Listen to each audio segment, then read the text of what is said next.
anytime something's up with the Patriots, we send up the signal.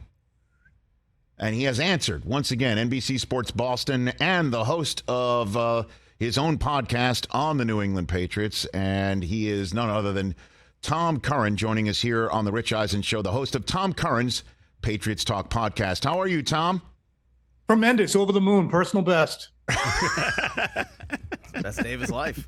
I didn't know this was a PB. I had no idea. Okay, the state of the Patriots is fill in the blank. Worrisome. Tom. It's worrisome. 0-2 was not beyond the pale. And the performance against the Eagles was encouraging enough to have me handing out the 8th moral victory in the past 3 seasons. But you can only, and I counted them, there have been 8. Okay. But you can only have a moral victory, I finally came to conclude, if you do something with the lesson that you were taught. They fall behind 16-0 against the Eagles and then fall behind 17-3 against the Dolphins. Rich, we hear people talk about a Bill Belichick coach team and the tenets that it adheres to and the way it plays football and the situational smarts. That's so far gone from what we're seeing. And I thought it would be cured post Patricia and Judge, and it's continuing on with the lack of attention to detail and quality control. So it's concerning to me. So to what do you attribute this, Tom? There's a talent gap to begin with. And the talent gap, I think, forces them to make mistakes. You know, you look at the first game, you can't control Mac Jones throwing high to Kendrick Bourne, which turns into a pick. You can't tell Ezekiel Elliott, after however many years he's been in the league, hey, make sure you don't fumble after you catch the screen. Both of those things happen. Dietrich Wise, who's a captain, lined up offsides. He extended a drive in the first game against Philly. They turned that into a field goal. Kyle Duggar wiped out a sack with a defensive hold. Philly turned that into a touchdown.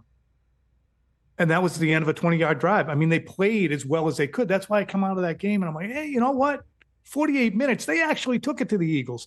And then they came out against the Miami Dolphins and they had a fumble on one of their first drives. And then they couldn't match up and they got just shredded on 2nd and 19. They get a 20-yard gain to Jalen Waddle. There's just a talent gap that's exacerbated by the physical and mental mistakes they're making.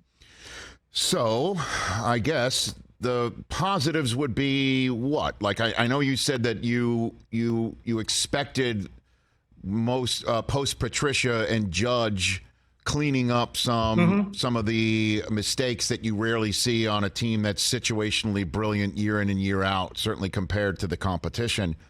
But just eye test. I mean, Mac Jones looks far more confident 100%. And gets rid of the football in a far more efficient way than we saw at maybe any point last year over these first 2 games. Tom, right? 100% last year. And in some ways reminiscent of 2021 and probably better than 2021. I think that he's more confident, but their margin for error is so low that when he makes a mind-numbing mistake, like the pick down the sideline to Devontae Parker, who was boxed out into the cheerleaders by Xavier Howard, you're not coming back from it.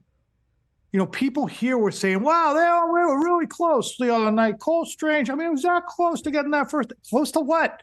They were at the 30-yard line. If they got that first down, they were still down by a touchdown. Close is, the Titans against the Rams in 1999 in the Super Bowl.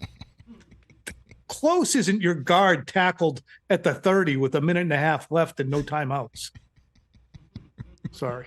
I hear you, Tom, and that's loaded for bear out here. That's one of the many reasons why I love having you on is you shoot straight, and so maybe you can help interpret this. I know Mac Jones interpreted it on his own on WEEI radio locally, but Mac certainly post game had some eyebrows raised with this comment. Let's play it for the audience here. Definitely got to play better and learn from it, and be here early and leave late and do it together. I think that's the biggest thing. It's if a couple guys are doing it, it's not good enough clearly. So we got to put more into it, and we'll get more out of it. And I know he said locally that he wasn't throwing any of his teammates in an unnamed fashion under a bus, but I don't know how else you would take that to mean other than the fact that not everyone is doing what he advocates. Yeah, trying to put the toothpaste back in the tube a little bit. But when you say it's the biggest thing, everyone has to do it together. It's not the biggest thing the next day, and does not infer that everyone is not doing it together. And I think that that's another aspect of the Patriots that maybe falls away a little bit as the traditions of what they were about and who they had at quarterback fall away. I mean, as Bill Belichick used to say, when your best player is your hardest worker, it makes a difference. And everyone understood that Tom Brady was the best player. I don't know if teammates think Mac is the best player. They like him. They definitely like him.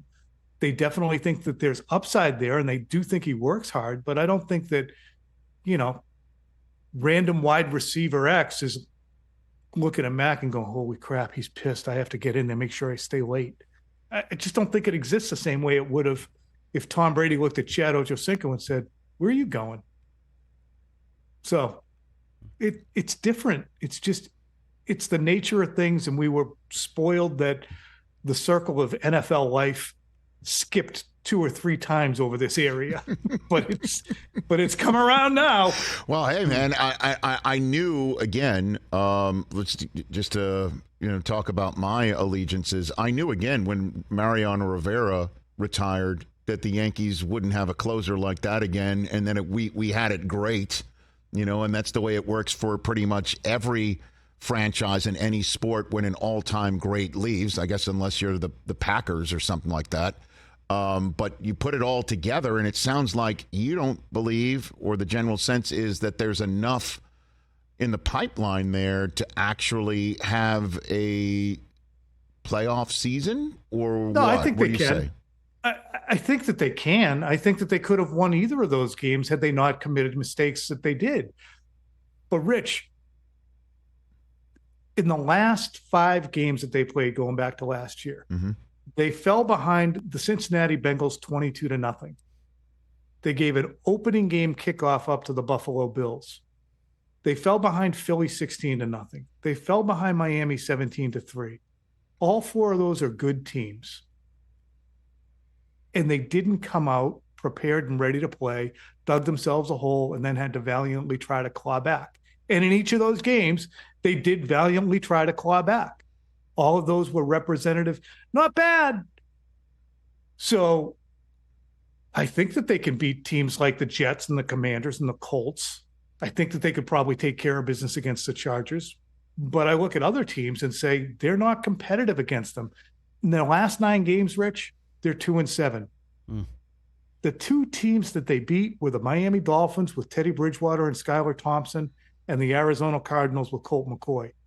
That's a 9-game stretch that if they had those quarterbacks, their starters, could the Patriots have been 0-9 over their last 9? I mean, we're looking at the Patriots and the logo and the head coach and saying, look out. And the results argue differently. Tom Curran, NBC Sports Boston Patriots insider and the host of Tom Curran's Patriots Talk podcast. A couple minutes left with him here on this busy Tuesday. On the Rich Eisen Show. Let's talk about the third rail subject that you talked about during the summer. I mean, is there, I guess this is a better, if there's any time for the Patriots to have Jets Week come up and the quarterback that Belichick maybe, I don't know, over the history of him signing the cocktail napkin since, I don't know if there's been a quarterback he loves to or been more successful tormenting the most than Zach Wilson. I mean, he had Sam Darnold seeing ghosts. He had a good time with Sam. I know that. I know he had him seeing ghosts. I get that. But the reason why the Jets went and got Rodgers and it became so obvious that they could not stick with Zach Wilson anymore in many ways is the fact that they got swept by the Patriots last year, and he looked the way that he did in both of those games. And after the last one, took to the podium and sounded so completely without responsibility that they had to sit him. And now what happens? That it's Zach Wilson coming to the fore again against New England. What are your 2 cents on that subject matter, writ large, everything? They're looking, I think the Jets are looking at the Patriots and again, looking at the results of the last 9 games. And the game prior to that last 9-game stretch was that game against the Patriots. The Patriots won 10-3 on a buzzer beater punt return by Marcus Jones. I mean, the Jets held the Patriots totally in check. And we can look at it and say it's going to be different with Bill O'Brien, and it will. But the Jets look at the Patriots as a winnable game too, with Zach Wilson. I was listening to Lavernius Coles and Wayne Corbett doing their podcast for the 33rd team, and they both said, this is about the only game we have coming up here that we ought to win. Wow. And I wouldn't blame them for feeling that way.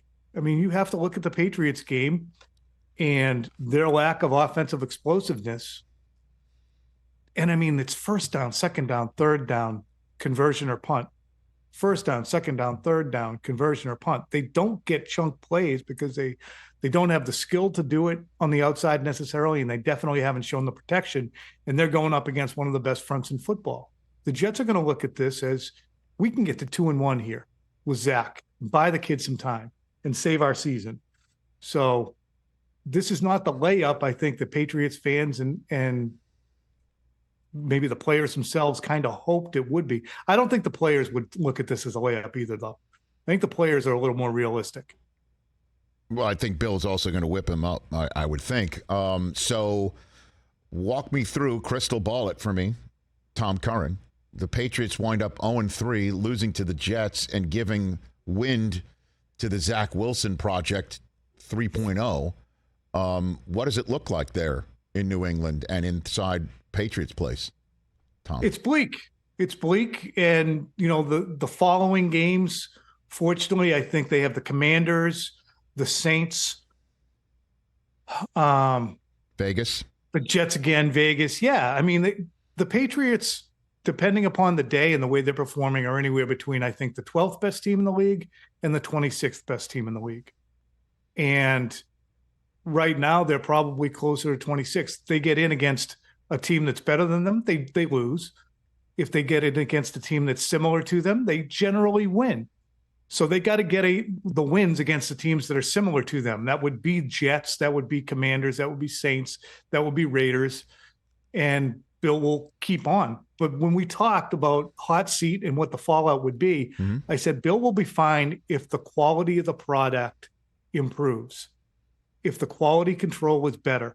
If they're situationally smart, they're disciplined, they start well, and they look like they have the arrow pointing up, regardless of record. I would say relative to last year, it looks like the arrow is pointing up, but they're still situationally not very intelligent, and they're not disciplined when you look at some of the penalties they've taken through the first two games. So quality control under Bill Belichick is certainly not what we've become accustomed to, and it continues that way. So let's just say that's the way, as we leave it with you for the moment, the season goes. What happens then?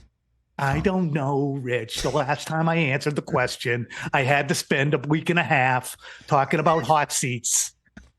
I don't know what happens. Told you in August. Got myself in trouble. No, you didn't get yourself. What? Your Dunkin' order was delayed 2 minutes by somebody. No, I just had to look at all that at Tommy Curran crap on social. Tom Curran says Bill on hot seat. All right. Well, I mean, okay. Not today, Satan. Hey, Tom, the Pats should just trade for Justin Jefferson, right? He's going to be unhappy, Okay. and the Vikings are going to be 1-5. Okay. I saw Not a a nice fake horrible trade point. out there. Is that Not right? a horrible point. 2 firsts and a second. Why wouldn't we do that? I mean, we were pining for DeAndre Hopkins, and he would have made a difference. I don't know. That would be. I don't know. I'm done with you people. Okay, there you go. Well, I couldn't guess that with you calling me Satan, Tom. I mean, sorry. That's okay. Thanks for joining. I always appreciate it. Thanks again, brother. See you guys. Take care. Tom E. Curran. Yeah. That's Tom Curran, a Patriots Talk podcast right here on the Satan Show. The Satan Empire. The Satan Empire. Yes. The Satan Empire. Hey, man, that's what we're building here. Catch the Rich Eisen Show every single day on the Roku channel, 12 to 3 Eastern, for free.